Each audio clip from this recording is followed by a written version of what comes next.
Evelyn Carter gripped the altar rail so hard her knuckles went white, and when the preacher asked if she'd take this stranger as her husband, she whispered, "I do," like a girl digging her own grave. Her father had sold her. The whole town had come to watch. And the cowboy beside her, she had never spoken a single word to him before that day.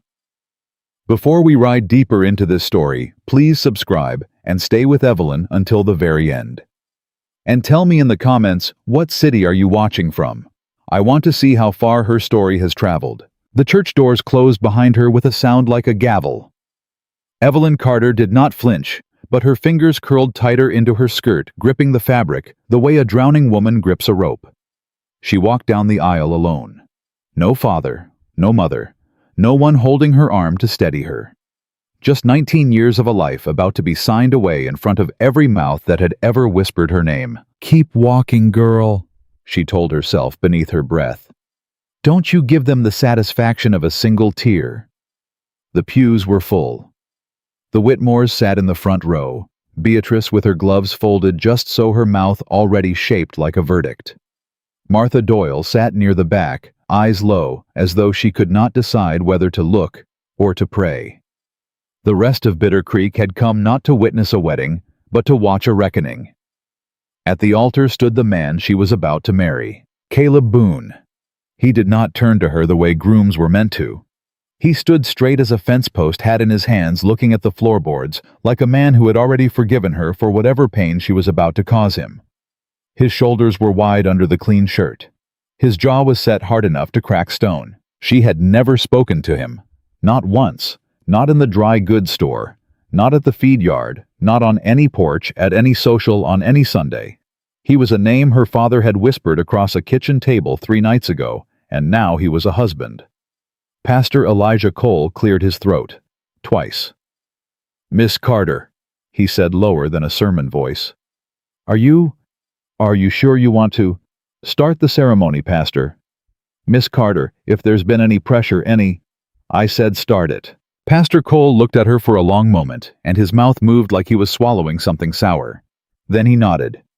He opened the book with hands that trembled just slightly, and began to read the words that would bind Evelyn Carter to a stranger forever. From the pews a voice cut through the heat. "Where's her daddy?" Someone else answered, not as quiet as they thought. "Gone. Drunk most like. Took the money and ran off is what I heard." "Hush now." "No, you hush. Girl ought to know what kind of man sold her." Evelyn's jaw locked so hard her teeth ached.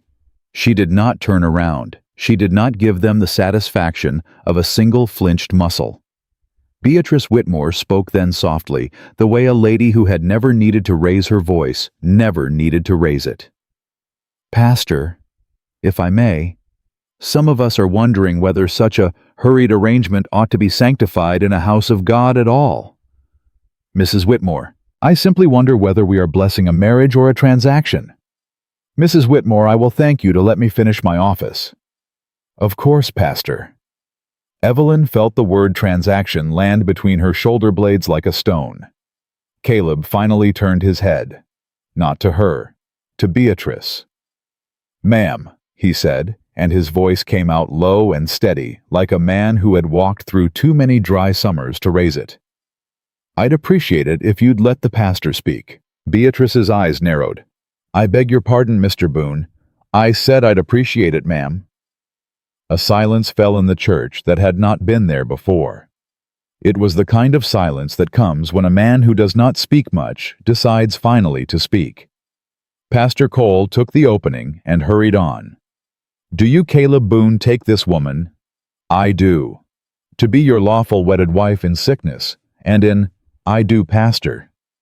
"You'll have to let me finish, son." "Finish then." The pastor finished. Caleb said the words again. Cleaner that time, like a man signing his name. Then the pastor turned to Evelyn. "Miss Carter, do you take this man to be your lawful wedded husband?" Her throat went dry. The words he was reading were meant to be a blessing, but they sounded like a sentence. She felt every eye in that church on her, the whole weight of Bitter Creek pressing down on a girl too young to carry it. She thought of her mother 2 years in the ground. She thought of her father somewhere with a bottle and the rest of her future in his coat pocket. She thought of the men who had come to the house 3 nights ago with paper and teeth. She thought of what would happen to a 19-year-old girl who walked out of this church unmarried and unpaid for. "I do," she said. The pastor breathed out like a man who had been holding it. "Then by the authority given to me by God and by the state of this territory I pronounce you." "Say it quick, pastor," came a voice from the back, "before the bride changes her mind." Laughter. "Not a lot. Just enough." Caleb's hand at his side closed into a fist once, then released. "Husband and wife, you may kiss the bride." Evelyn closed her eyes. She had been waiting for that moment with the dread of a woman waiting for a slap. She braced herself for a stranger's mouth, for ownership, for the first public act of a man who had paid for her. But no kiss came. She felt instead a light pressure on her forehead, a touch so careful it could have been a blessing. His lips did not linger. His hands did not grip her arms. He did not pull her in. He did not claim her. He pulled back before she even opened her eyes. When she finally looked up at him, Caleb Boone was not smiling. He was looking at her the way a man looks at a door he is not yet sure he is welcome to walk through. "Let's go, ma'am," he said, quiet enough that only she heard it. "Ma'am, if you're ready." She nodded because her voice had gone somewhere she could not find. The walk down the aisle back out of the church was worse than the walk in. Every face was turned now. Every hat tipped wrong. Every mouth shaped half a smile. Beatrice Whitmore, as they passed, said just loud enough, "Well, that's one way to pay a debt." Caleb stopped walking. He turned his head toward her slow, and for the first time, Evelyn saw something in him that was not gentle. "Ma'am?" "Mr. Boone?" "You've got a fine husband, Mrs. Whitmore, a banker, a respected man. I reckon a lady in your position has better things to say in the Lord's house than what you just said." Beatrice's mouth opened. "Good day, ma'am." He tipped his hat not to her, but past her to Martha Doyle, who was staring at him with something close to wonder. Then he set his hand at the small of Evelyn's back, not on her, just near her, the way a man guides a horse that does not yet know him. He walked her out into the blazing afternoon. Outside the church, he did not speak for a long time. He helped her up onto the wagon seat with hands that were careful not gripping, and he climbed up beside her. He flicked the reins. The horses moved. Bitter Creek watched them go. Evelyn felt every eye like a finger drawn down her spine. They rode in silence past the church, past the general store, past the stable where old men leaned and chewed tobacco, and did not stop watching past the last building in town and out onto the long road that led through dry grass toward open country. Only when the town had fallen away behind them did she finally speak. "Mr. Boone?" "Ma'am." "Don't." "Ma'am." "Don't call me that. Not yet. You don't know me." He was quiet for a moment. "What would you have me call you then?" "I don't care, Miss Carter." "You're not a Carter anymore, ma'am." "I know what I am, Mr. Boone." He let the reins rest easy in his hands. "Miss, then, for now, if that suits you." "It suits me." They rode on. A hawk called somewhere above them. The wagon creaked beneath her.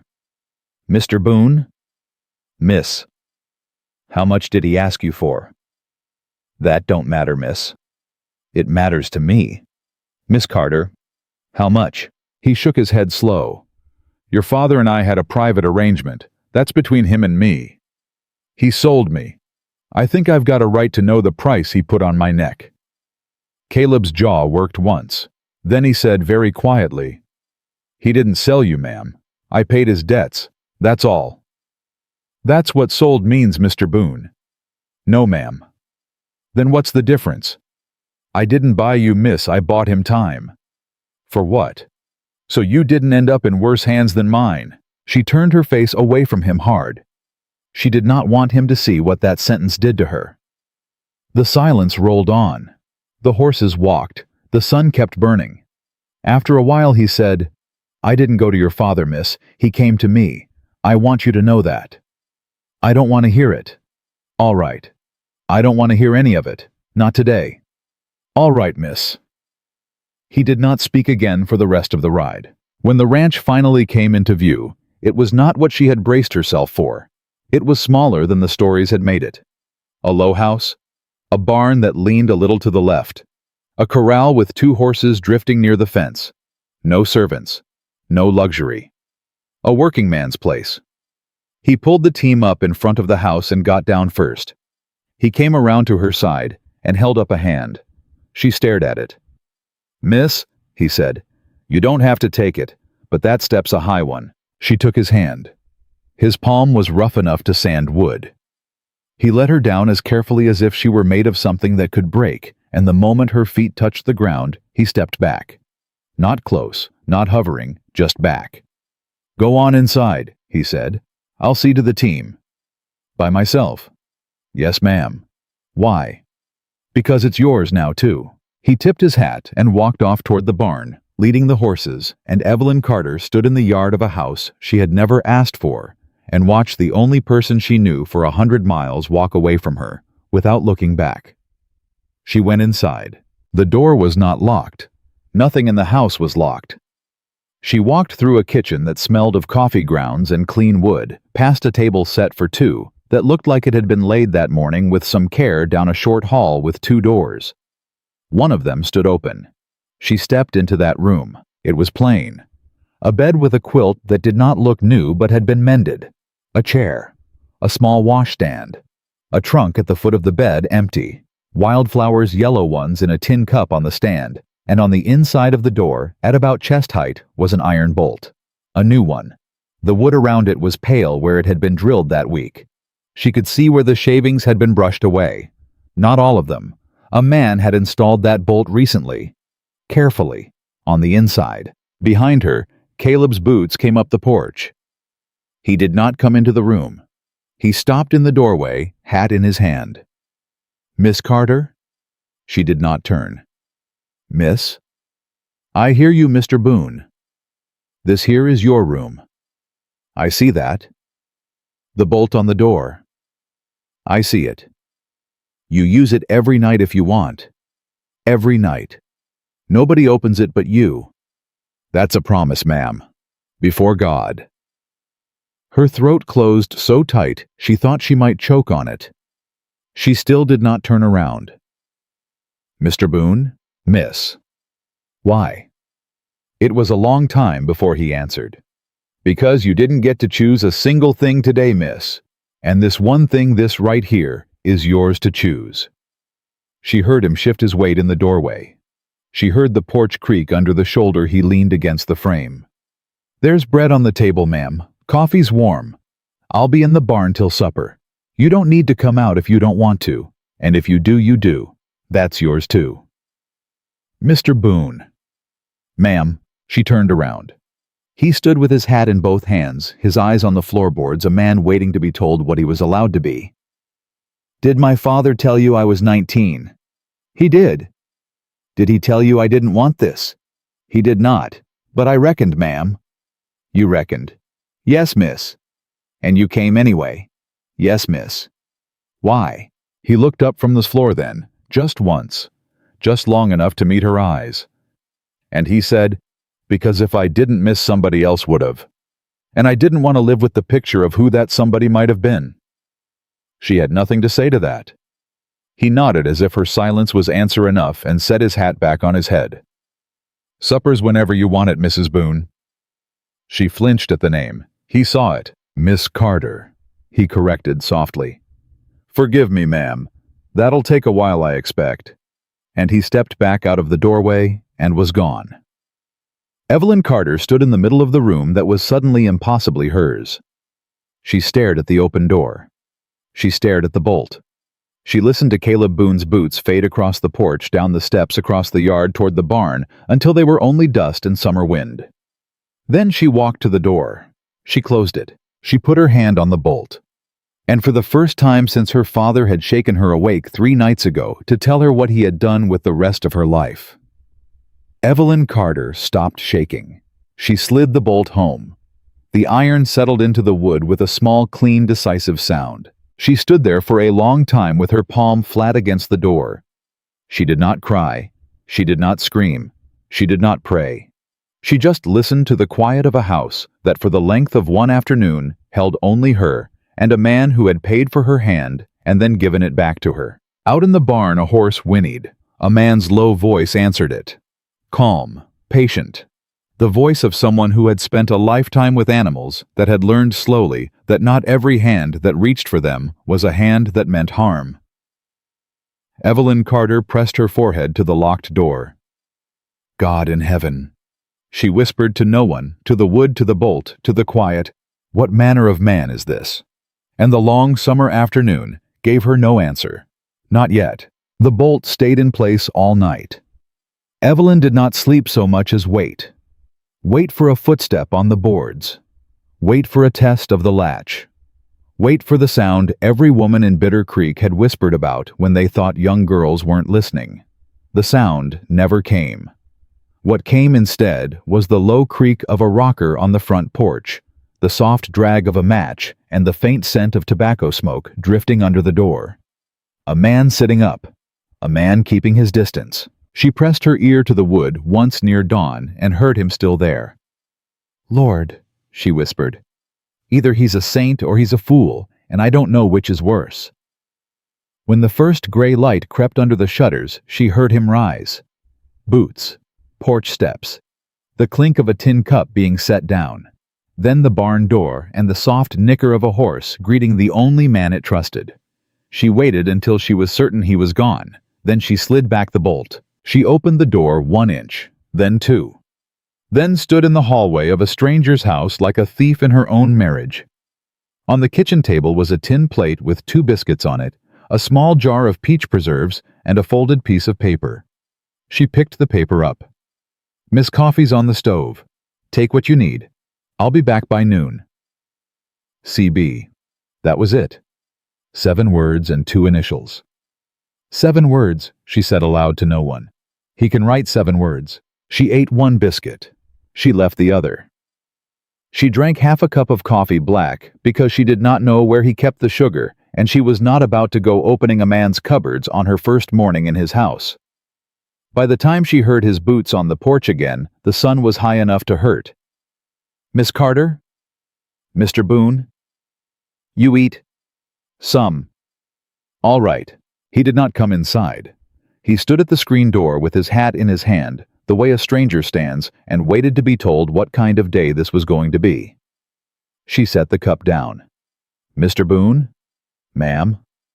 What am I meant to do all day? Whatever you want, miss. That ain't an answer. It's the only one I got. Mr. Boone? She stepped closer to the screen. I wasn't raised to sit. I'll go to pieces sitting. My mama said an idle woman loses her mind before she loses her looks. Something moved in his face, not a smile. Close to one. Your mama sounds like a wise woman, miss. She was. 2 years. He nodded once, slow, and the almost smile was gone.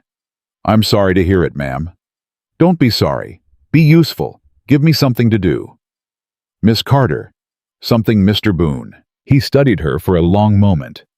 Then he set his hat back on his head. Come on, then. She followed him to the barn. He did not offer his arm. He did not slow his pace to coddle her. He walked the way a working man walks, and she kept up skirts hitched in one fist, the dirt of the yard already catching at her hem.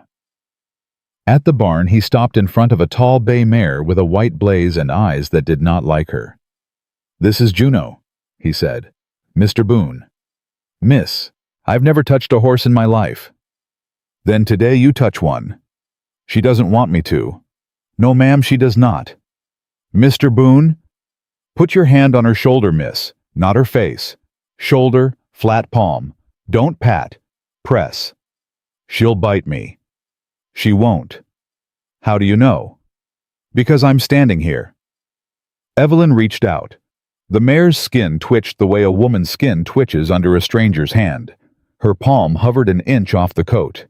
Miss, I'm doing it. You're thinking about doing it. That's different. She put her hand down. The mare's head came around sharp, and Evelyn jerked back.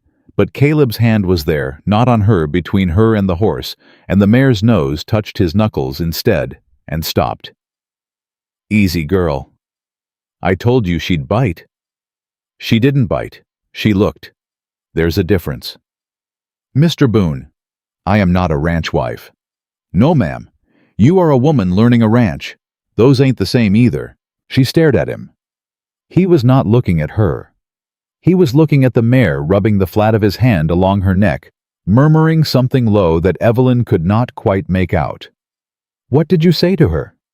"I said she's all right." "And she is?" "She's all right." "How do you know?" "Because I told her so." Evelyn did not know what to do with a man who spoke to horses the way some men spoke to God. By noon, her hands were raw from hauling water. Her shoulders ached in places she did not know. Shoulders could ache, and her face was burned pink across the nose. Caleb handed her a dipper from the well and said, "Drink slow, miss." She drank too fast. "Told you, ma'am." "Don't." "Yes, miss." He almost smiled again. She almost noticed. By the third day, she had learned the name of every horse in the corral. By the fifth, she could tell when Juno was hungry from the way her ears moved. By the seventh, she had burned her palm on a pot handle in the kitchen, and Caleb came in from the yard and looked at the blister and said very quietly, "Sit down, miss." "It's nothing." "Sit." She sat. He did not touch her. He brought her a tin of lard and a clean rag and set them on the table and stepped back. "Put that on it. Wrap it. Keep it out of the dirt tomorrow." "Mr. Boone?" "Ma'am?" "You're not going to do it for me." "No, miss." "Why?"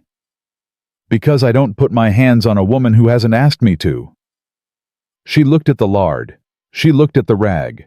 She looked at her own palm, pink and angry. Then she looked at him. "Sit down, Mr. Boone."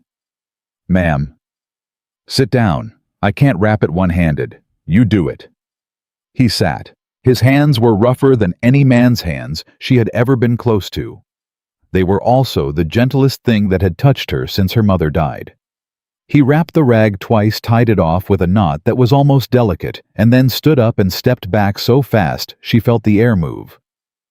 "Thank you," she said low. "Yes, ma'am." That night she bolted the door again, but she thought about it first. The first trip to town came on the 10th day. "We need flour," he said at breakfast, not looking at her. "Coffee, salt. I'd rather go without company, but I reckon folk'll talk worse if you don't show your face at all." "Let them talk." "They will miss. That ain't the question." "What's the question?"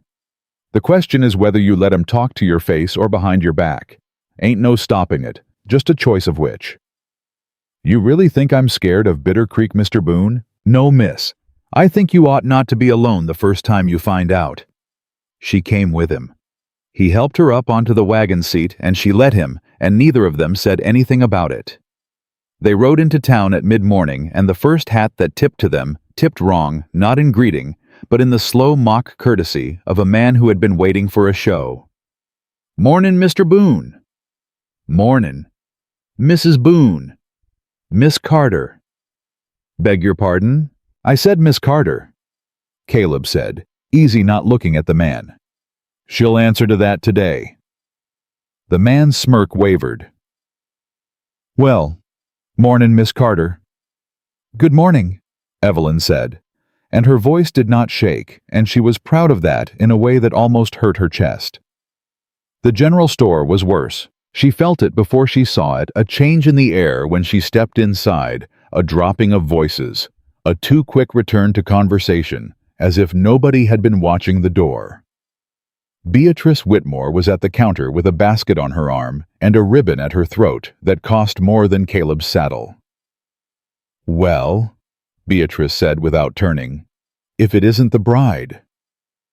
"Mrs. Whitmore, I thought perhaps you'd be taking your meals at the ranch, dear, with the livestock." A small delighted laugh from two women near the flour barrels. Evelyn did not answer.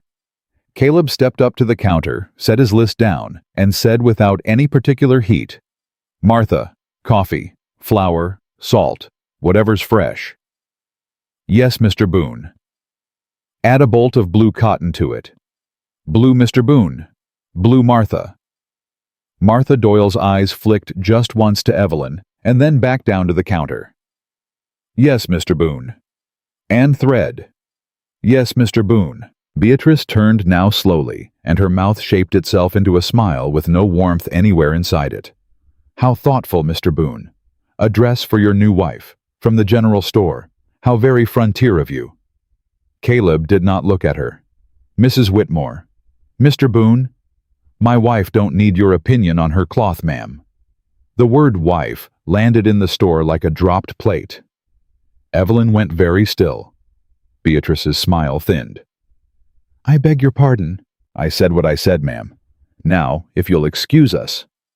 Mr. Boone, you cannot seriously expect this town to— I don't expect nothing from this town, Mrs. Whitmore. Never did. Good day, ma'am.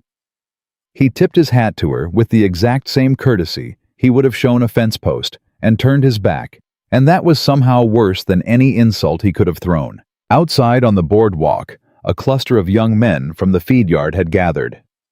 They pretended to be talking amongst themselves. They pretended badly. Heard he paid 100 for her.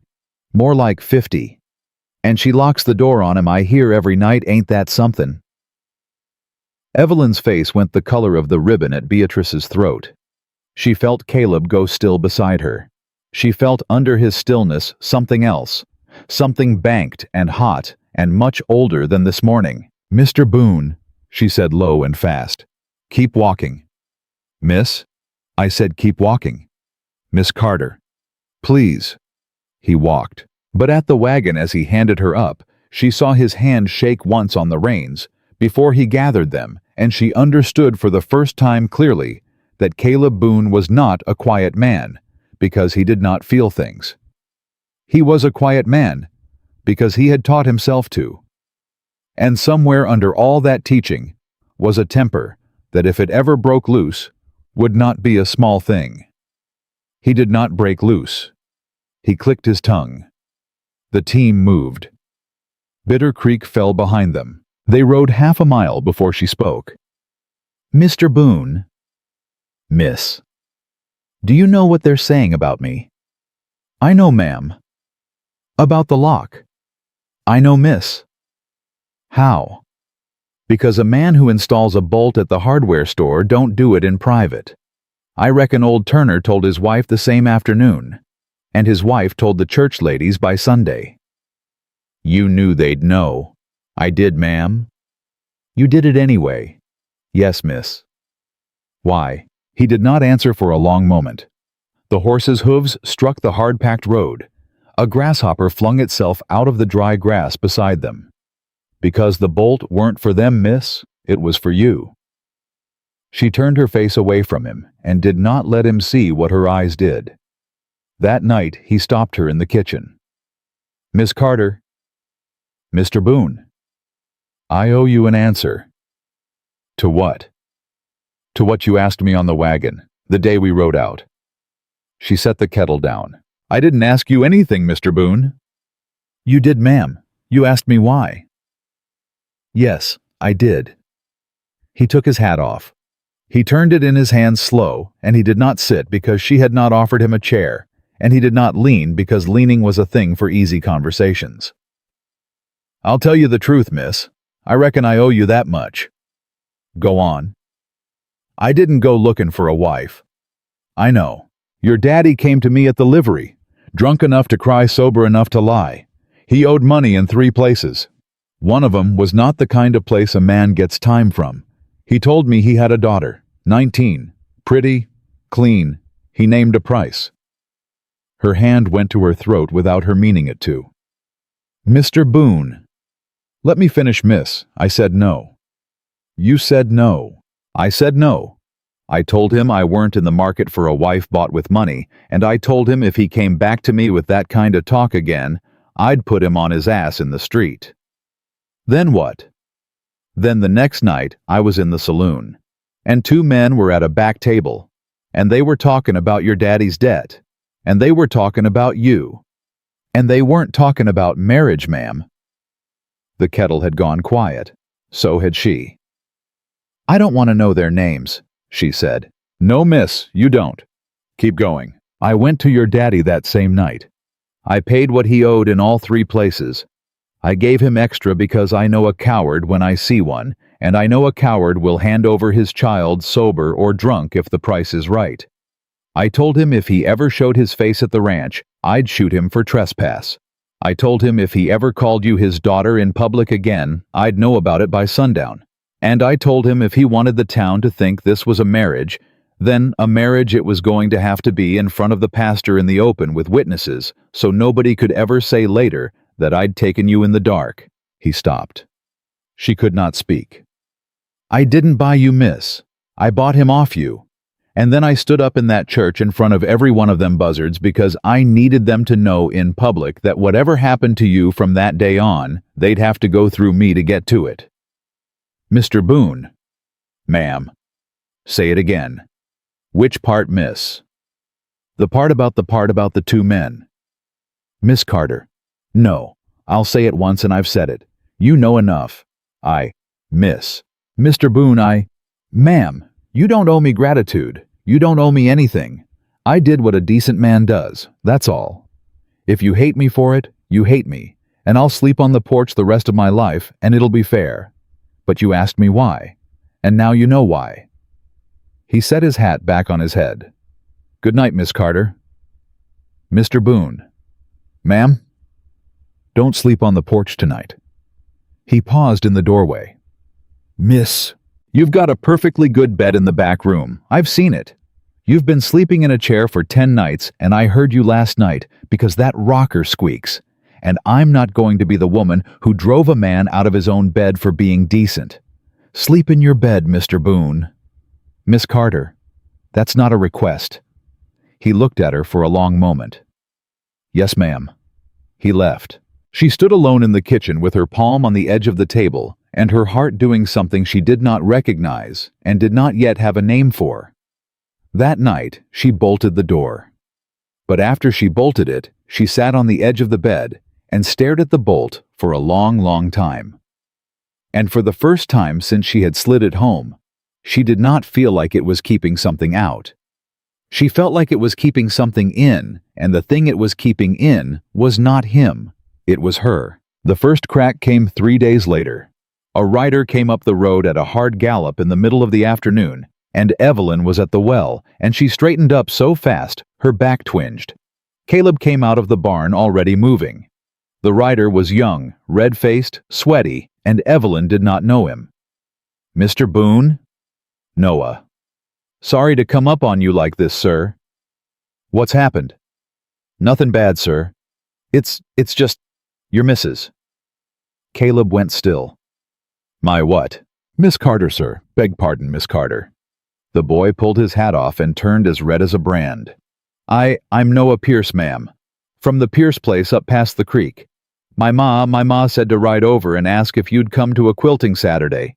She said it weren't right a new bride in the valley and not a soul asking her to sit with Christian women." Evelyn's mouth opened. Nothing came out. Caleb's jaw worked. "Your ma said that?" "Yes, sir." "Out loud?" "Yes, sir, in the store, in front of Mrs. Whitmore." "Well, I'll be." "Ma said to tell you exactly that, sir. She said if I didn't tell it exact, she'd know." Evelyn found her voice. "Noah." "Ma'am." "Tell your mother. Tell her thank you. Tell her I'll come."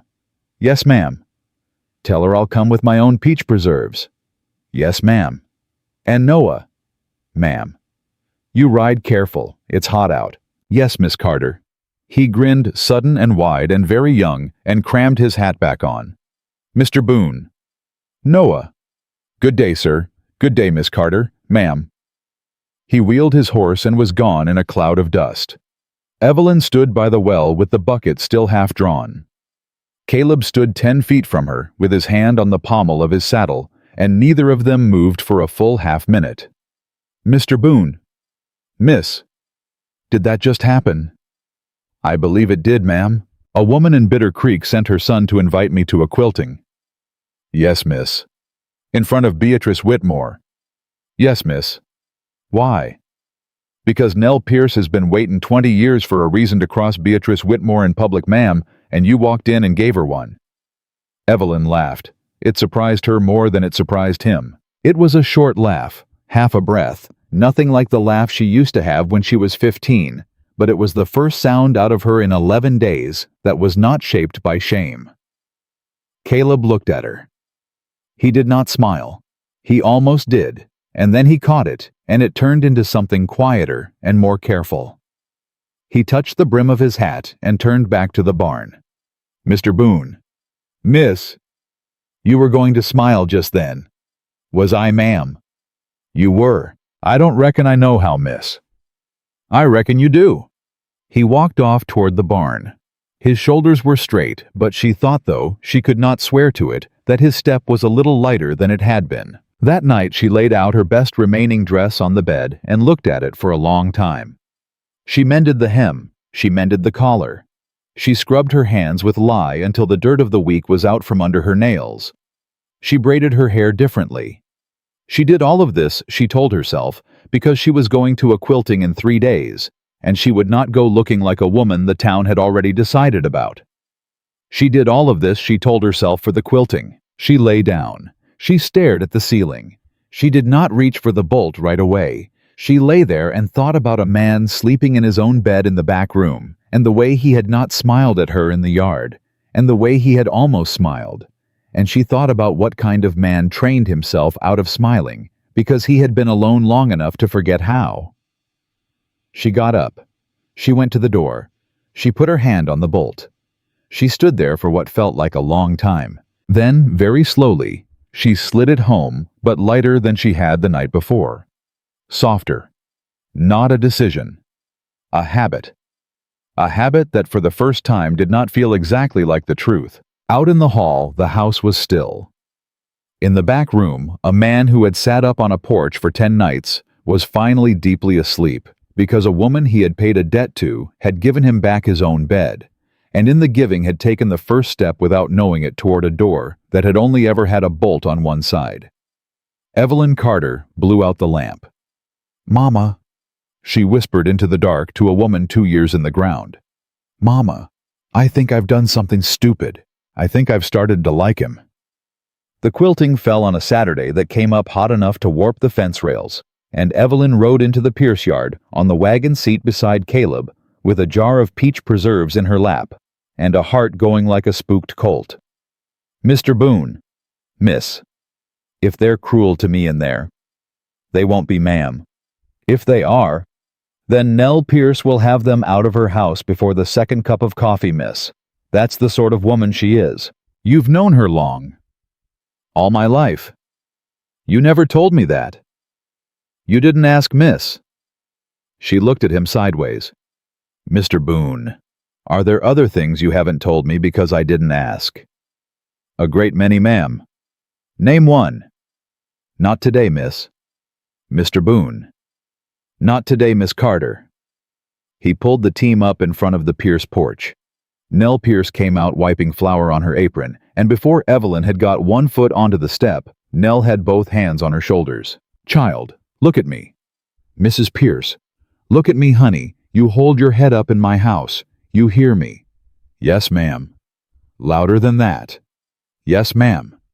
"Good girl. Caleb Boone, you get on out of here. We don't want you." "Nell?" "Get." "Yes, ma'am."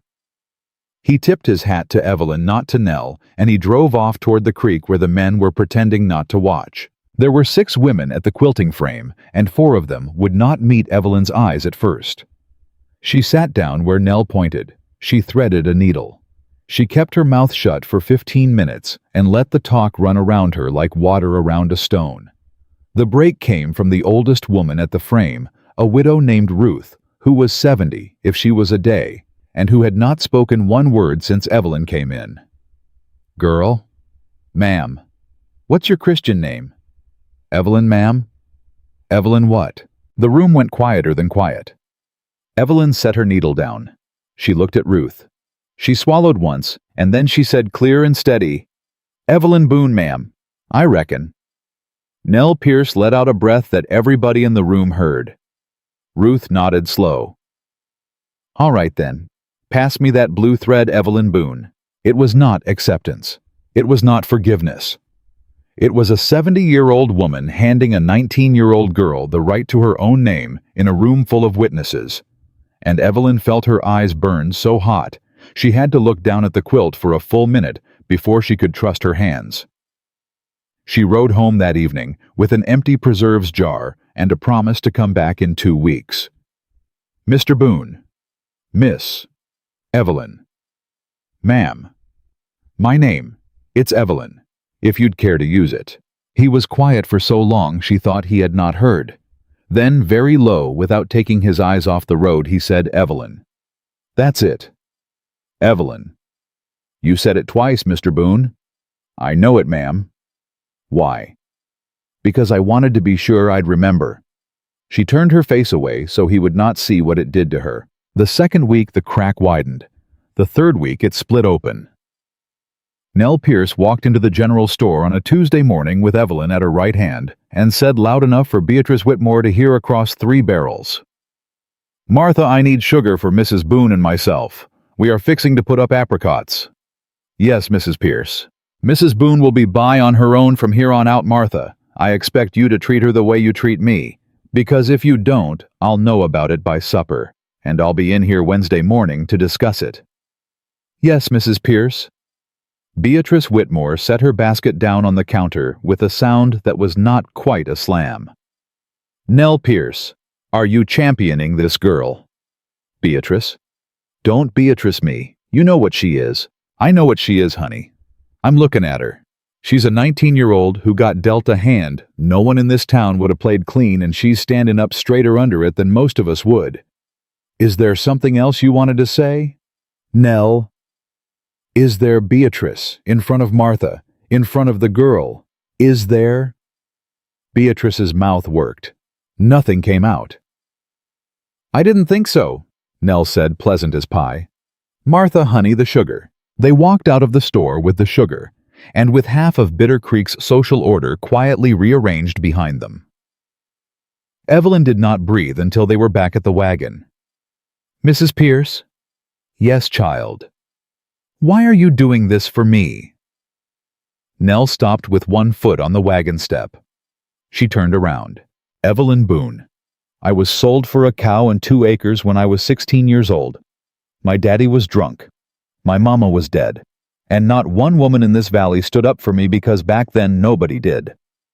I watched my own mother-in-law spit at my feet the first Sunday I walked into that church.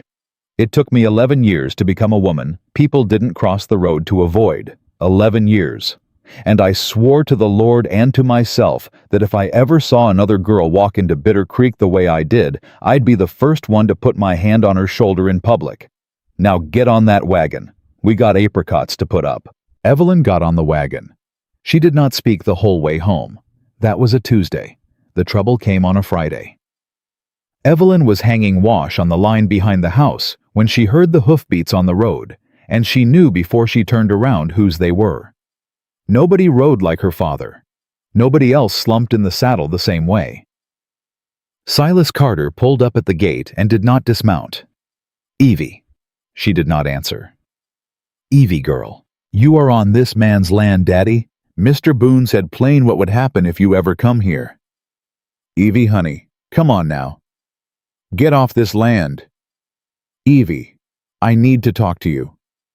You don't have one thing in this world to say to me. Girl, it's about your husband. She stopped. She had her hand on a wet sheet and the wind lifted it and she did not notice. What about my husband? Come down here so I don't got to yell it. Say it from where you are. Evie. Say it, Daddy. He licked his lips. His eyes did the thing they did when he was about to lie, and for a second she thought it was only that, and then his eyes did something else. Something worse. Something that was not a lie at all. He paid too much for you, girl. What? He paid too much. He paid the bank. That weren't the whole debt. I told him it was. He give me extra on top, to get me gone. Daddy, he paid you off 3 times over, Evie, because he wanted you clean. He wanted you his. Didn't want nobody to be able to come back later and say you was still owed to somebody. You're lying. I ain't lying, girl. Not about this. I got nothing left to lie about. You're lying, Daddy. Go ask him. Go ask your husband. He turned his horse. He rode off. Evelyn did not move for a very long time. The sheet flapped wet against her arm, and she did not feel it. Caleb came around the corner of the house 5 minutes later. He had his rifle in the crook of his arm, and she knew without asking that he had heard. Miss Carter. She did not turn. Mr. Boone. Did he hurt you, Evelyn? No. Evelyn. Is it true? The silence went on long enough that it was its own answer. Yes. How much? Evelyn. How much, Mr. Boone? 3 times what the bank held. 3 times. Yes, ma'am. 3 times what my father owed the bank you paid him. Yes, ma'am. Why? I told you why, miss, so he couldn't come back. No. She turned then. No, Mr. Boone, that is part of why. That is not the whole why. You tell me the whole why. You tell me right now. He lowered the rifle. He set the butt on the ground and leaned it against the porch post, and he took his hat off and he did not put it back on. Evelyn, speak. I paid extra because I reckoned if he was drunk enough to come to me about you, he was drunk enough to come to somebody else about you too. And I wanted him to have nothing left to sell. Not to me, not to them, not to anybody, not ever again.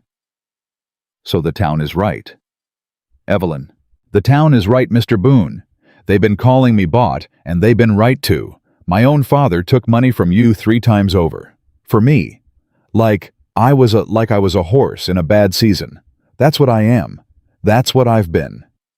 Every time I walked into that store and held my head up, every time Nell Pierce shamed Beatrice Whitmore on my behalf, every time I signed my name Boone, I've been lying, Mr. Boone, because they were right the whole time. Evelyn, no. Don't you know me, Miss Carter? Listen to me. I have been listening, Mr. Boone. I have been listening to you for a month. And the one thing you never told me was the price. Because the price wasn't for you. It was paid for me. It was paid over you, Evelyn. There's a difference. It was paid so he'd get out of your life, and I'd stand between you and the kind of men who'd have done worse. If I'd given him only what the bank held, he'd have gambled it back in a week and come to me for more, or come to somebody else, or come back for you. The extra was so he'd have no excuse to ever knock on that gate again, which is exactly what he just did anyway, because he's a weak man, and weak men always come back when they're out of whiskey. You bought him off me. I paid him off you. It is the same word, Mr. Boone. It is not Evelyn. It is the same word whether you dress it up decent or not. Evelyn. He did not raise his voice often. He raised it then. One sharp crack of sound, and she stopped with her hand in the air, and for the first time since the altar, she saw the full size of the man, the banked heat she had glimpsed in the store out in the open, now no longer hidden. He pulled it back as fast as he had let it out. I'm sorry, ma'am. I had no right to raise my voice. Mr. Boone. I had no right, ma'am, and I ask your pardon. You had a right. You had every right. I've been screaming at you. Don't you dare apologize to me for getting loud once when I've been loud for 10 minutes. Evelyn. What? I did not buy you. Then why does it feel like you did?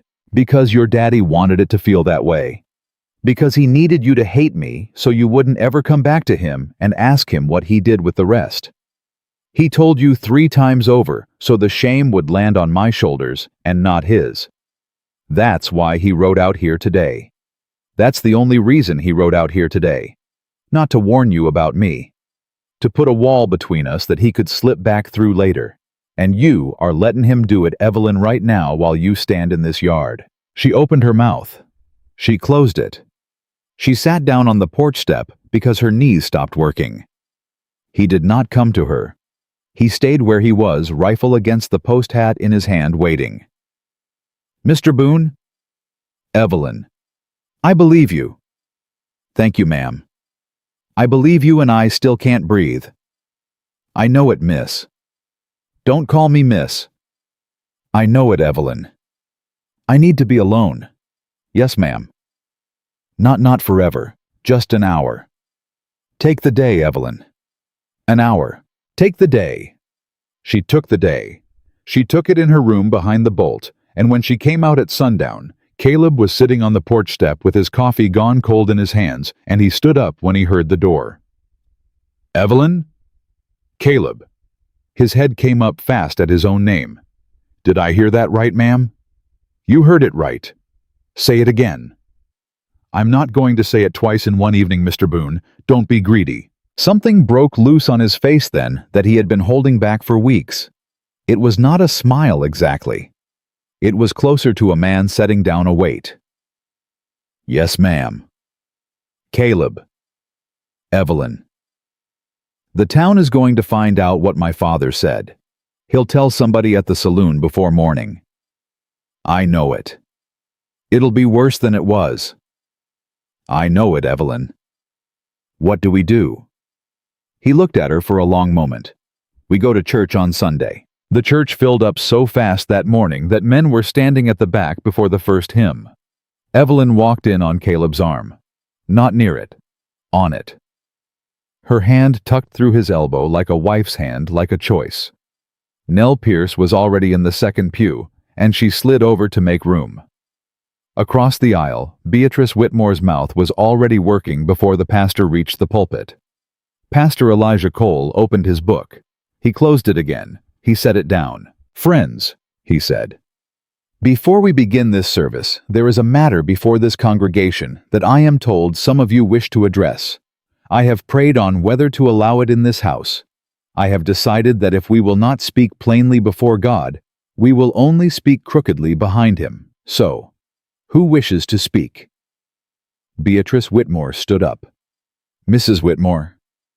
Pastor. The floor is yours. She turned. She did not look at Evelyn. She addressed the pews. It has come to the attention of this town from the lips of Silas Carter himself, in the saloon, before 3 witnesses, that the sum paid to him by Mr. Boone for the hand of his daughter was not the modest figure this community had been led to understand. It was in fact 3 times that amount. A murmur ran through the pews. We are told, Beatrice went on, that this was done out of what was the word protection. I submit to this congregation that when a man pays 3 times the market price for a young woman, it is not protection, it is purchase. And I submit that a house of God cannot in good conscience bless such an arrangement, nor the woman who has entered into it, nor Mrs. Whitmore. The voice came from the second pew. Evelyn was on her feet. Sit down, girl. I have the floor. No, ma'am, you don't, not anymore. Pastor. Let her speak, Beatrice, said Pastor Cole very quietly. In this house, let her speak. Beatrice sat down so hard the pew groaned. Evelyn turned and faced the whole church. Her hands were shaking. Her voice was not. My name is Evelyn Boone. I was Evelyn Carter until the last Saturday in June. Most of you were in this church the day my name changed. Some of you laughed. Some of you whispered. One of you. She did not look at Beatrice. Said out loud as I walked past you in this very aisle that was one way to pay a debt. I heard you, ma'am. I want you to know I heard you. I have heard all of it. Every word. For 6 weeks. She took a breath. My father is a drunk. My father is a liar. My father sold the idea of me to a man who did not want to buy it. That man said no. My father came back at him with a bigger price. That man said no again. And then 2 men in a saloon started talking about me, the way men talk about women who have nobody to stand between them and the dark. And Mr. Boone heard them. The church went still. He paid my father 3 times what was owed to the bank. Not because I was worth 3 times. Not because I was worth anything at all to him that day. He had never spoken a word to me in his life. He paid it because he wanted my father to have nothing left to sell. Because he knew, and I did not know, that if he didn't pay that price, somebody else would pay a different one, and I would not be standing in this church today. I would be somewhere none of you would like to look at. Beatrice Whitmore's mouth opened. Don't, ma'am, Evelyn said without turning. I am not finished. Beatrice closed her mouth. You have called me bought. You have called my marriage a transaction. You have said in this house, Mrs. Whitmore, under this roof, that I made a mockery of womanhood. I want to ask this congregation a question. I want every married woman in these pews to ask it of herself before she answers it out loud. How many of you married for love alone? How many of you married for land, for a name, for a roof, for a father's debt, for a mother's peace of mind, for the fear of being 25 and unmarried in a town that did not forgive that? How many of you? Nobody spoke. I am not the first woman in Bitter Creek to marry a man she did not choose. I am only the first one this town decided to punish for it, and I would like to know why. I would like somebody in this room to stand up and tell me why my marriage is worse than theirs. I would like Mrs. Whitmore in particular to stand up and tell me about the summer she was 17 and her mother marched her to the altar of a banker twice her age. Because I heard that story from 3 different people this month, and not one of them said it with admiration. Beatrice Whitmore went the color of boiled beets. That is a filthy accusation. No, ma'am, it is not. It is your own history. And I am not throwing it at you to shame you. I am throwing it at you to remind you that you and I are not so different, except that you were married at 17 for a better price than I was at 19.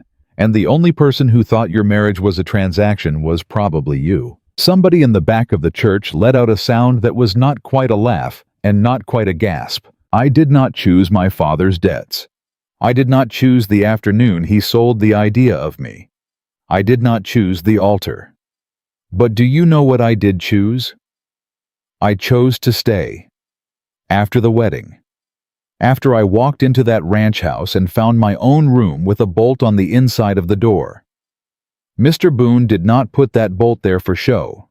He put it there so I could sleep. He has not once in 6 weeks tried the handle.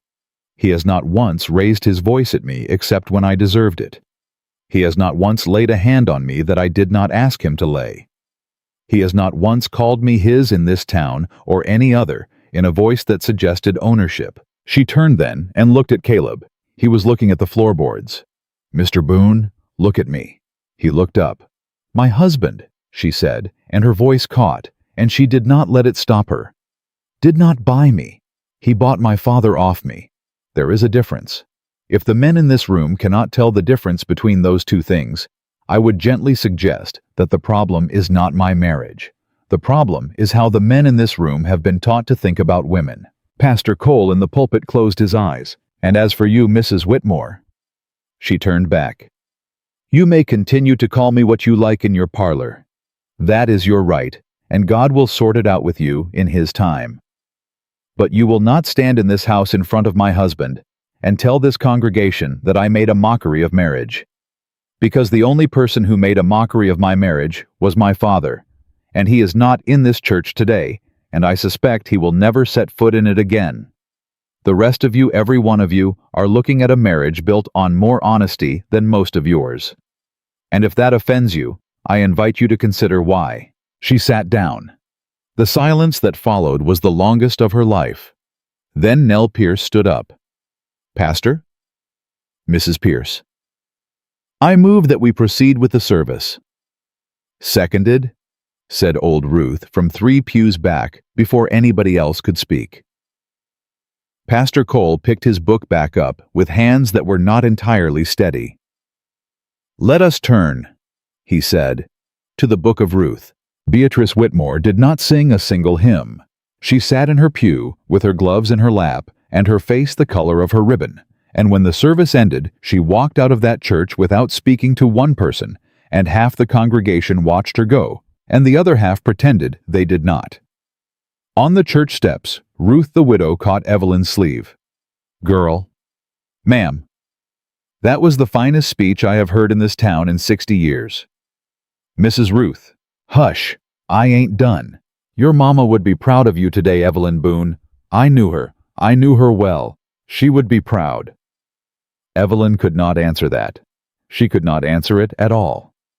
Caleb stood at the bottom of the steps with his hat in his hands, and when she reached him, he did not touch her. Evelyn. Caleb. Ma'am. Caleb. I don't know what to say to you.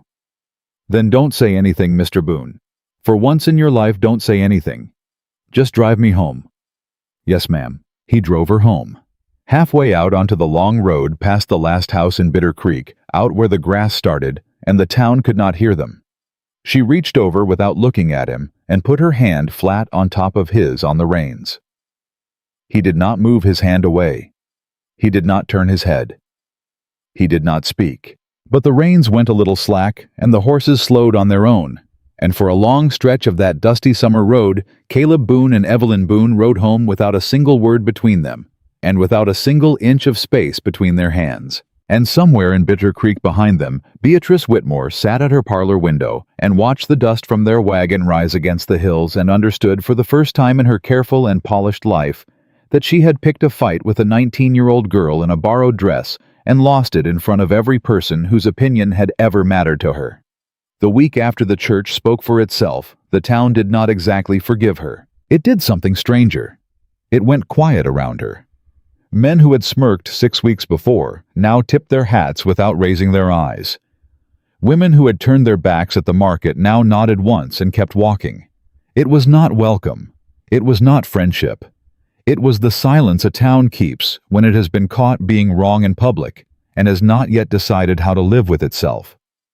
Evelyn did not trust it.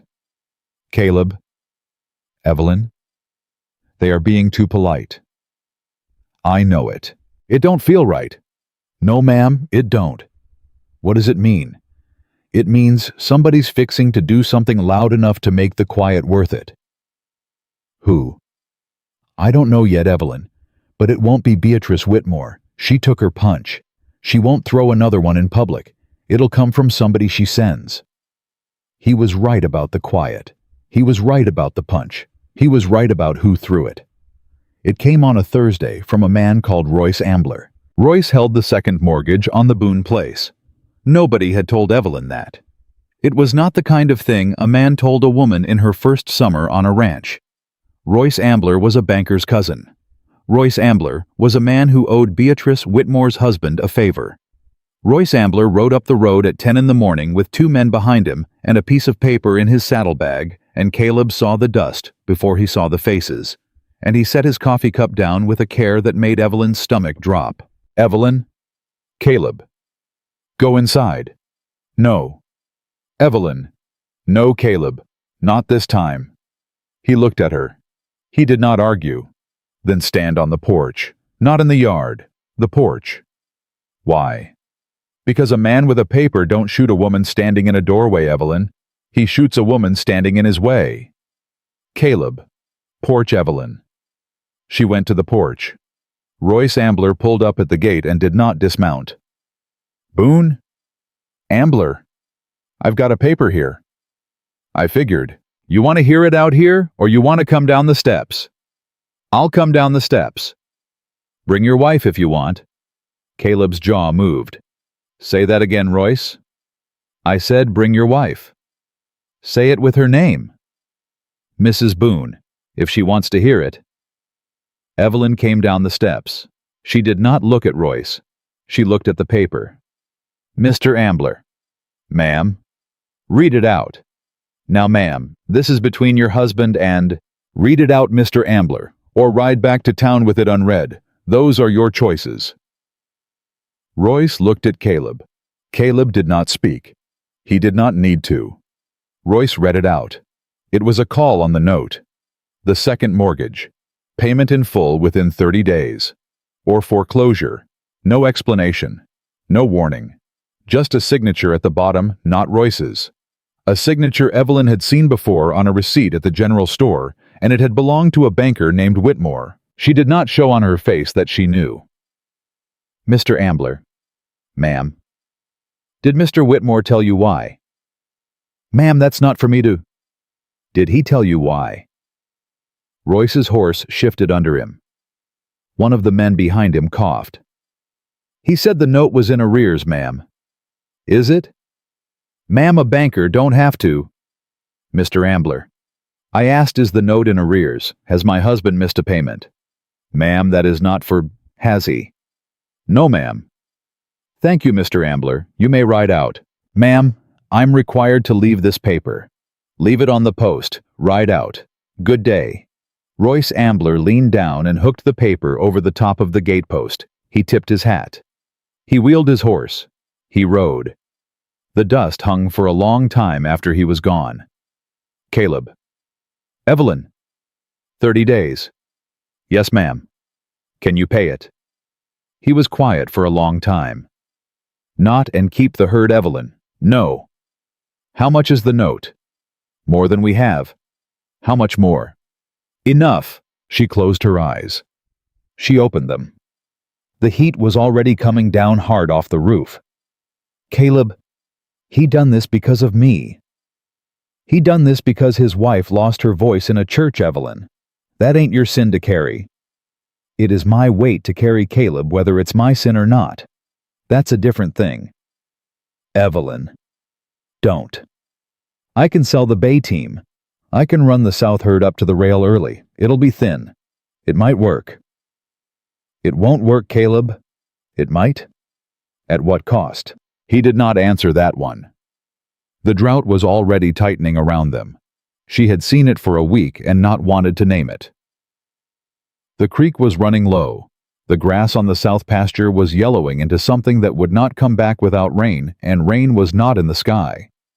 A man could not sell thin cattle in a dry summer without breaking himself. She knew enough ranch by now to know that. "Caleb." "Evelyn." "I have my mother's ring." "No, I have not told you about it. She left me 2 things, a Bible and a ring. The Bible is in my trunk. The ring is in the hem of my dress. It is gold. It is heavy. It was her mother's before her. It will bring enough to keep the South herd." "No, Evelyn." "Caleb." "No." He turned to her. "I did not marry you to take your mother off your finger, Evelyn. I did not pay 3 times over so I could turn around in 8 weeks and take the last thing a dead woman left her daughter. You put that ring back wherever you keep it. We'll find another way." "What other way?" "I don't know yet." "Caleb." "I don't know yet, Evelyn." She had never heard him sound afraid before. It lasted about 2 seconds, and then he put it away. She watched him put it away, the way a man puts a hurt horse in a stall. But she had seen it, and she did not forget it. That night, she sat on the edge of her bed with her hand on the bolt. She did not slide it. She did not slide it. She sat there until the lamp burned low, and she could hear him moving in the back room, not pacing exactly, just not sleeping. Then she got up, and she opened her door, and she walked down the hall, and she stood outside his door, and she raised her hand to knock, and did not knock. She stood there a long time. Then she went back to her room. She did not slide the bolt that night. She did not need to. The next blow came before the 30 days. It came like all the blows in that summer from her father. Silas Carter rode up the road at dusk on a borrowed horse with a new shirt and a new lie. Caleb met him at the gate with the rifle not raised but not slack either, and Evelyn came out behind him, and Silas did not dismount. "Evie." "Get off this land, Daddy." "Evie, honey, I come to make it right." "There is no making it right. I come to pay him back." Caleb did not speak. He did not move. He did not do one thing to encourage Silas to keep talking, which with Silas was always the surest way to keep him talking. "Boone, I got a man, a rancher up at Cheyenne. He'll take your note, pay it off clean. All you got to do is hand over the South deed, sign it to him. He'll run your herd up there in the fall. You stay on the home quarter. He runs the South. I get my cut. Your note's paid. Everybody wins." Caleb did not answer. "Boone, you hearin' me?" "I'm hearin' you, Silas." "Well, who's the rancher?" "Man named Cutter. Cutter out of Cheyenne."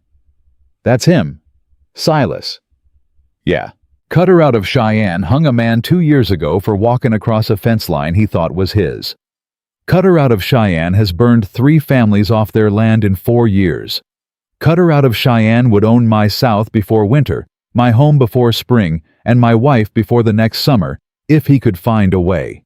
And you know it. And you rode up here anyway." Silas's face did a thing Evelyn had seen 100 times in her life. "Evie, tell him." Daddy. Tell him I'm trying to help. Daddy, look at me. He looked at her. You did not come here to help. You came here because Whitmore's call on the note is public by now, and you saw a chance to skim a second time off your own daughter's house. You think I don't see it. You think I am still 15, and you are still the man who tied my shoes. I am not, and you are not. You are a man who sold the idea of me twice, and is here tonight to sell it a third time, and I would like you to understand something before you ride out of this yard. Evie.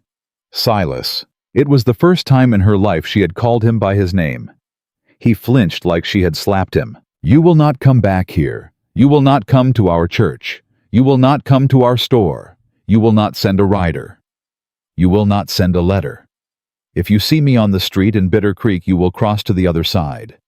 If you see Mr. Boone on the street in Bitter Creek, you will turn around and go the way you came. And if you try one more time in your life to speak my name to any man who might pay money for the sound of it, I will go to the sheriff myself, and I will tell him every single thing you have done to me since I was 8 years old. Every one, out loud, on paper, in court. Do you hear me? Evie, please. Do you hear me, Silas? I hear you, girl. Ride out. He rode out. She stood at the gate until the dust from his horse dropped out of the air. Then she turned and her knees gave, and Caleb caught her under the elbow before she hit the ground, and for the first time in their marriage, she let herself lean into the whole weight of his arm. Caleb. Evelyn. Take me inside. Yes, ma'am. Don't let me cry in the yard. Somebody might be watching. Nobody's watching, Evelyn. But we'll go inside. He took her inside. She cried at the kitchen table, with both hands flat on the wood and her face down between them, and she did not make a sound because she had been trained out of making sound a long time ago. Caleb sat across from her, with his hands flat on the wood too, 4 inches from hers, and he did not reach, and he did not speak, and he did not leave. When she was done, she lifted her head. Caleb. Evelyn, I am done being his daughter. I know it. I am going to be your wife. He went very still. Evelyn. Not because of the paper on the gate, Caleb. I am not saying this because you are about to lose the ranch. I am saying it because I watched a drunk man ride up this road today, and I felt nothing for him. Not fear, not love, not grief, nothing. And for the first time since my mama died, I had room inside me for something else. And the something else is you. Evelyn, ma'am. Don't you ma'am me in my own kitchen, Caleb Boone? Yes, Evelyn. I love you. It was the first time either of them had said it. His eyes went wet. He did not let it go further than that. He sat across the table from her with his hands 4 inches from hers, and he nodded once, and he said very low, I have been loving you since the day you asked me to sit down so you could wrap your own burn.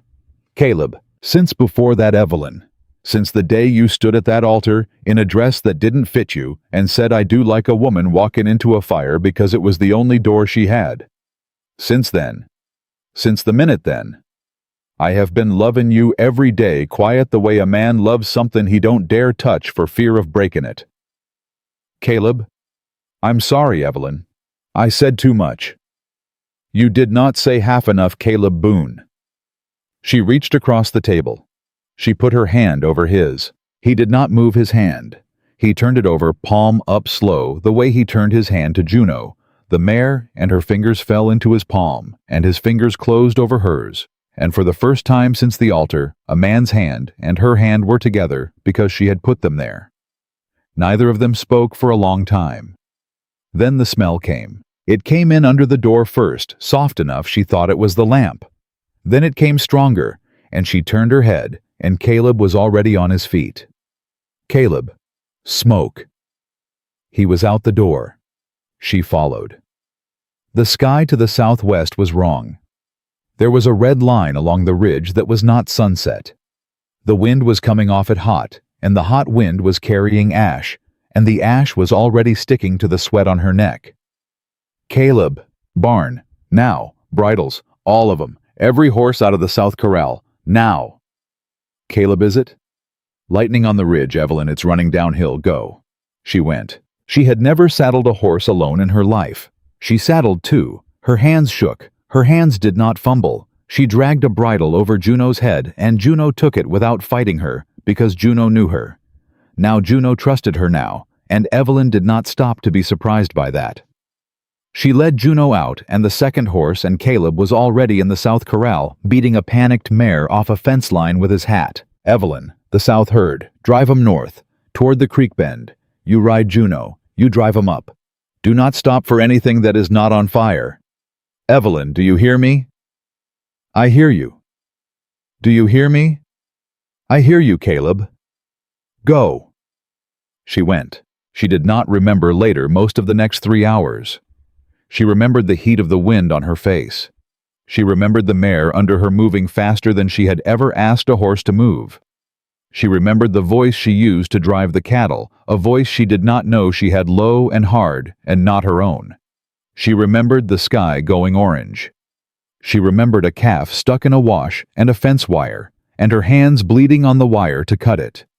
She remembered Noah Pierce on a sweating gelding coming up the road at a dead gallop, and behind him, 3 more riders she did not know, and behind them, Nell Pierce on a wagon with water barrels, and behind Nell, half of Bitter Creek, because Nell Pierce had ridden into town at dusk and said the Boones are burning, and men who had smirked at Evelyn in June had saddled up without a word. She remembered Caleb across the smoke on foot, now beating a line with a wet sack, looking up at her across a red sky, and lifting one hand, not waving. Checking, just checking, that she was still on the horse. She lifted her hand back. He turned and went back into the smoke. By midnight the wind shifted. By 2 in the morning, the fire was on the wrong side of the ridge, and the creek was holding. By 3, they had lost 12 head. 2 fences and the south barn, and they had saved the house, the home herd, the breeding mares, and every single person who had ridden up the road.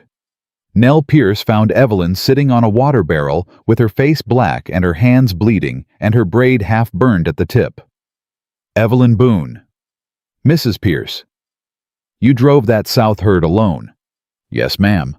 On a horse you saddled alone. Yes, ma'am. Evelyn Boone, you listen to me. Yes, ma'am. There ain't a woman in Bitter Creek gonna call you bought after tonight. You hear me, girl? Not one. Evelyn put her face in her bleeding hands, and she did not cry because she did not have anything left to cry with.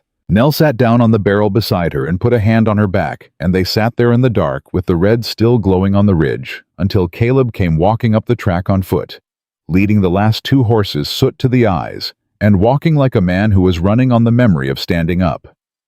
He stopped when he saw her. He did not speak. He dropped the reins. He crossed the yard. She stood up.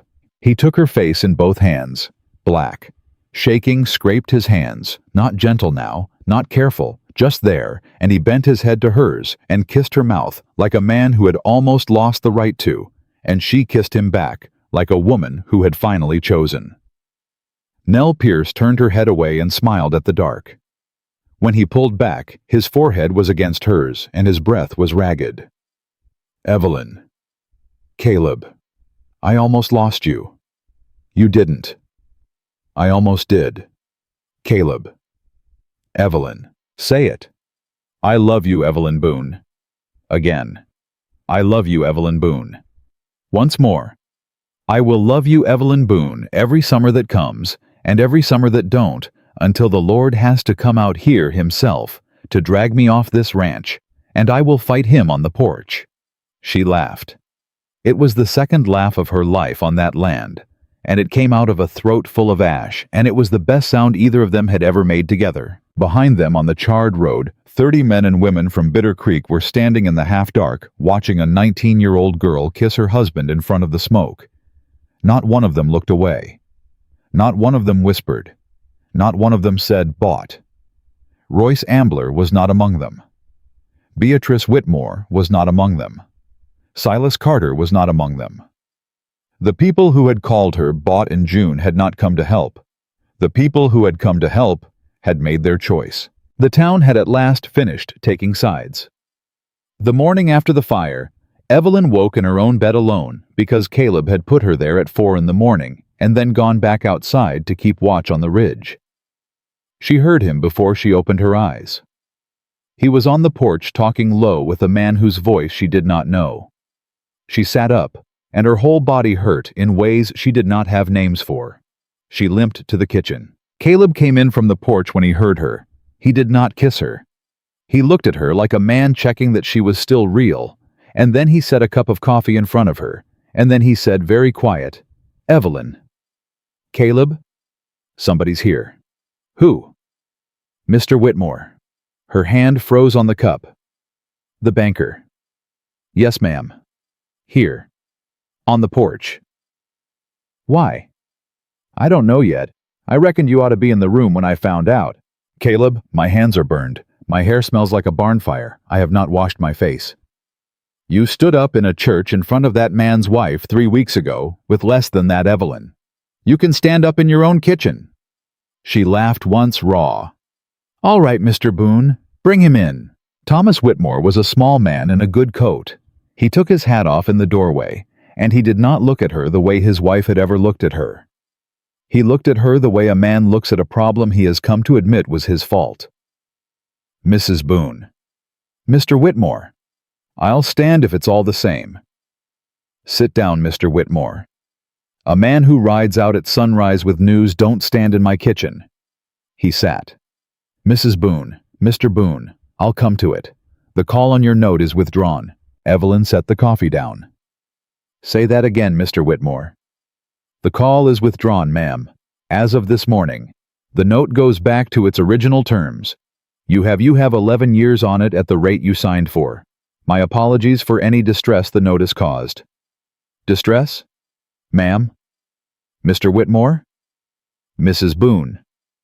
A man of your station does not ride out at sunrise to a ranch that almost burned last night to withdraw a paper he could have sent a clerk for." "No, ma'am. Why are you here?" He turned his hat in his hands. He looked at Caleb. Caleb did not help him. "Mrs. Boone, the call on your note was not a bank decision. It was a favor, asked of me, by somebody in my household, whom I should not have allowed to make banking decisions in my name. I want to say in front of both of you that it will not happen again, ever, for the duration of your note. And I would like to say it in front of witnesses of your choosing at a time of your choosing in any forum you name." Evelyn looked at him for a long moment. "Mr. Whitmore." "Ma'am, is your wife sending you?" "No, ma'am. My wife does not know I am here. My wife will find out I have been here in approximately—" He took a watch from his vest, looked at it, and put it back. "40 minutes. From her sister, who sent her son up here this morning with water for your burns, and who I expect has already told her mother at breakfast." Evelyn blinked. "Her sister?" "Yes, ma'am." "Her sister sent her son?" "Yes, ma'am." "Noah Pierce." Evelyn went very still. "Noah Pierce is Mrs. Whitmore's nephew." "Yes, ma'am." "Nell Pierce is her sister." "Yes, ma'am. Older sister, by 8 years." Caleb across the room made a small sound in his throat that might have been a laugh or might have been something harder. Evelyn put one hand over her mouth for a full 5 seconds. "Mr. Whitmore." "Mrs. Boone. You are telling me that the woman who has stood in my corner since July is the same blood as the woman who has stood on my neck since June?" "Yes, ma'am." "And those 2 women have been at war in this valley for longer than I have been alive." 41 years, ma'am, since a spring wedding I attended when I was 12. And my marriage walked into the middle of it." "Yes, ma'am. I'm afraid so." Evelyn put her face in her burned hands, and this time she laughed. It was not a kind laugh. It was the laugh of a young woman who had just learned that the town that had tried to break her had been breaking itself for 2 generations, and had only needed a girl in a borrowed dress to finish the job. "Mr. Whitmore." "Ma'am." "Why did you come yourself?" "Your wife's sister could have brought the news." "Because Mrs. Boone." He set his hat on his knee. "Because I sat in that church on the last Sunday in July, and I watched a 19-year-old girl say to a room full of grown men and women that the problem in this valley was not her marriage. And I went home. And my wife did not speak to me for 3 days because she knew I agreed with you. And I have been a coward in my own house for 40 years, ma'am, on the matter of my wife. And when she signed my name to that call 2 weeks ago, without my knowledge on a spite that was not mine, I decided I was done being a coward in the matter of other people's lives. Whatever I am at home is between me and the Lord. What I am in this valley is between me and every person who has ever trusted my signature. I came because it ought to be me that says it, and because I wanted to say it to your face, so that if my wife ever denies it in a parlor, you will know who is lying. Nobody spoke for a full minute. Then Caleb said very quietly, "Mr. Whitmore?" "Mr. Boone." "Thank you." "Don't thank me, son. I'm 40 years late." "You still came." "I came." He stood up. He put his hat back on. "Mrs. Boone?" "Mr. Whitmore." "You have a fine husband." "I know it." "You have a fine mouth, too. On you. For a 19-year-old. In a church." "Thank you, sir." "Don't lose it." "I don't plan to, sir." "Good day, Mrs. Boone, Mr. Boone." "Mr. Whitmore." He let himself out. They watched him go from the kitchen window. Evelyn did not speak for a long time. "Caleb." "Evelyn." "The town did not save us last night because the town is good." "No, ma'am. The town saved us last night because Nell Pierce was settling a 40-year fight with her sister." "In part, Evelyn, in part." "What's the other part?" "The other part is that 30 people who did not owe you one thing came out here with water barrels at midnight anyway. That part is not about Nell Pierce." "What is it about?" "It's about you, Evelyn." "Caleb." "It's about a 19-year-old girl who stood up in a church and said the quiet thing out loud. Half this valley had been choking on that quiet for 20 years. You gave them air. They came last night because they owed you air back." She sat down. She sat down at her own kitchen table, in her own burned house, in her own saved marriage, and she understood for the first time what her mother had meant when she had said, a month before she died, "Evelyn, a woman's worth is not what a man pays for her. A woman's worth is what she makes with her own 2 hands in her own. One life on the ground the Lord put her on." Evelyn Boone put her burned hands flat on the table. "Caleb." "Evelyn." "I want to build something." "Yes, ma'am. I don't want to just survive this ranch." "I know it. I want horses." He looked up. "Horses. Not the way you run them, Caleb. You run cattle and you break horses for neighbors and you do it well. I want ours. I want a line. I want our own breeding stock. I want mares foaled on this ground that people ride 100 miles to see. I want the name Boone on a horse that wins a race, and then a second race, and then a third. And I want the name of this valley to be known for our stock the way other valleys are known for their copper or their timber. I want to build a thing with my own hands that no man can call bought because no man paid for it. I want to make my mother's name proud on a horse's papers. I want to die on this porch 80 years old with a grandson who thinks horses were invented here." He did not speak for a long time. "Evelyn Boone." "Caleb Boone." "I married a rancher." "You married a debt. I turned into a rancher. There's a difference." He laughed. It was not the almost smile of June. It was not the held-back thing of July. It was a real laugh out loud from the chest, and it surprised him so much he put his hand over his mouth like a boy caught with candy. "Evelyn." "Caleb." "Juno's in foal." "What?" "She's in foal. 3 months. I didn't tell you because I didn't know how you'd take to the idea, and then the fire came and I forgot everything I ever knew. She's yours. The foal is yours. First of your line. If you want it." She stared at him. "Caleb Boone, you kept that from me. I didn't know how to tell you without it sounding like a gift you hadn't asked for Evelyn." "Caleb." "Ma'am?" "I'll name the foal myself." "Yes, ma'am. If it's a filly, she's Ruth, after Mrs. Ruth in the second pew. If it's a colt, he's Pierce, after Nell." "Yes, Evelyn?" "And if it's twins, God help us, they're both." "Yes, Evelyn." She laughed. He laughed with her. They were still laughing when the knock came at the door. They looked at each other. Caleb? Evelyn. One more. One more, ma'am. He went. He opened the door. He did not close it behind him. He stood on the porch for a long time.